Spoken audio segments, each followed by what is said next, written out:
The night my world went dark didn't start with thunder or some dramatic storm. It started with a soft click, a tiny sound, barely audible, like someone snapping a toothpick in the distance. I didn't think much of it at first. I was sitting in my living room, nursing a late cup of coffee after a long shift, scrolling through the security logs from my smart meter system, the same system that eventually exposed every detail of what HOA Karen had done. I should probably tell you something about myself before all this begins. I'm not a man who scares easily. I grew up around tough people, served a decade in law enforcement, and now run cybersecurity projects on the side. My home is quiet, simple, peaceful, something I earned after years of chaos. And I protect what's mine. I don't bark. I don't threaten. I just act. That's why the silence that followed that tiny click felt immediately wrong.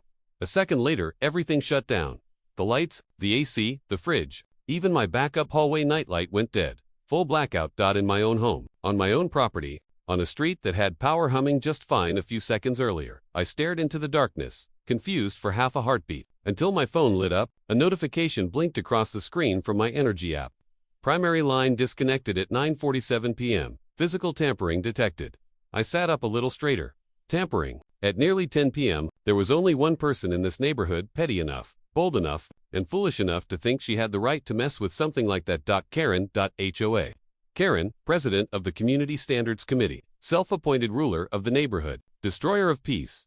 This woman once tried to fine me for having a non-regulation colored garden hose. It was green. Every garden hose is green. She tried to ban me from parking my truck in my own driveway because law enforcement-style vehicles intimidate the community. It's not even a police vehicle. It's a normal blue F-150. So yeah, when the power went out totally in my house, my mind already had a suspect. But I wasn't going to jump to conclusions. Instead, I grabbed my flashlight, stepped outside, and walked toward the side of my house where the power line connected. The night was warm, humid, and unsettlingly quiet. Even the cicadas seemed to pause to watch what I'd find. Then the beam of my flashlight caught it. My line, my actual electrical line, had been cut. Clean, deliberate, almost surgical. Someone stood here with tools and physically severed the cable. For a moment, I was too stunned to curse. Whoever did this wasn't just playing HOA games anymore. This was sabotage, property damage, a serious crime. Right then, my neighbor across the street told Mr. Jacobson peeked out from behind his blinds. The light from his living room spilled across his porch, and he waved me over. I crossed the street quickly, and he opened the door before I even knocked. You see who did it? I asked him. His face tightened. He nodded slowly. You're not gonna like it. That's when he told me. At around 9:40 p.m., just minutes before my house lost power, he'd seen Karen sneaking around the side of my home. She had a tool bag, gloves, flashlight, and something that looked suspiciously like bolt cutters. And she wasn't sneaky. She was smiling, giggling even. Like a teenager doing something rebellious. I felt a pulse of heat rise in my chest. Sabotage was one thing, but enjoying it, that made it personal. But the best part, the beautiful part, was this. Karen had no idea I installed a smart meter package 2 months prior. Not just the standard electric one. I had a high-end monitoring system wired to detect usage patterns, fluctuations, tampering, and best of all, it logged everything. Every spike, every drop, every sudden termination, every mechanical vibration detected on the exterior junction. The system even used a tiny backup battery, quietly recording, even while the house was dark. She didn't know that cutting my power line wasn't just petty, it was traceable. I thanked Jacobson, went back inside, and turned on my hotspot to review the logs, and man, the evidence was perfect. Exact tamper time, 9 hours, 47 minutes, and 12 seconds p.m. Direction of vibration detected. East-facing wall instrument signature, metal cutter, high threshold impact, power cutoff pattern, manual disconnection, post-disconnection movement, 6 seconds of someone stepping away hurriedly, audio spike, a female voice muttering. That should teach him. I leaned back in my chair and smiled. The meter recorded everything. I had her the next morning. I called the power company, reported physical tampering, and a tech was dispatched. He took one look at the cut wire and immediately shook his head. This isn't storm damage. Someone deliberately did this. Oh, I said casually. I know.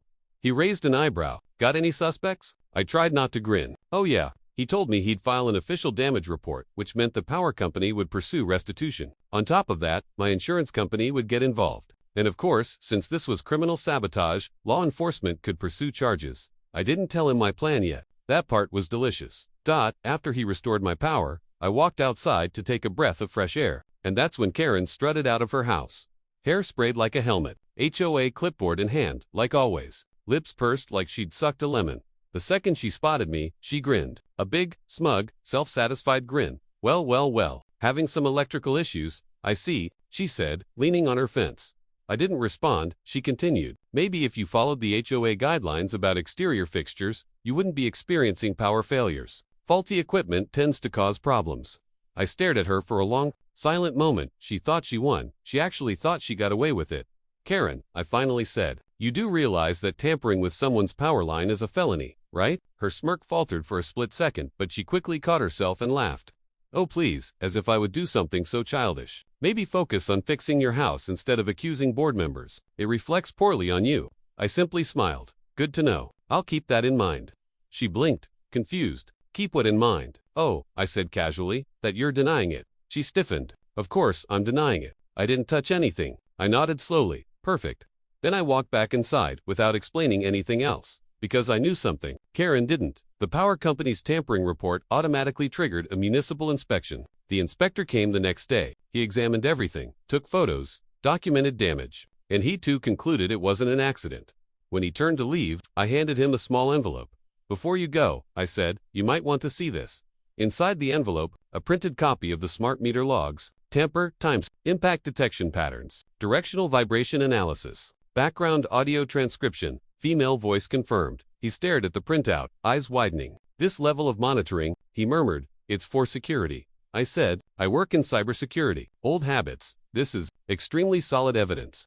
Yes, I replied. It is. Later that afternoon, I was sitting on my porch when the white municipal vehicle pulled up in front of Karen's house. The inspector got out, clipboard in hand. Karen walked outside in her robe, like she owned the entire block. He approached her with a stern look. Ma'am, I need to ask you some questions regarding electrical tampering at your neighbor's property. Her face went from arrogant to pale in 0.2 seconds.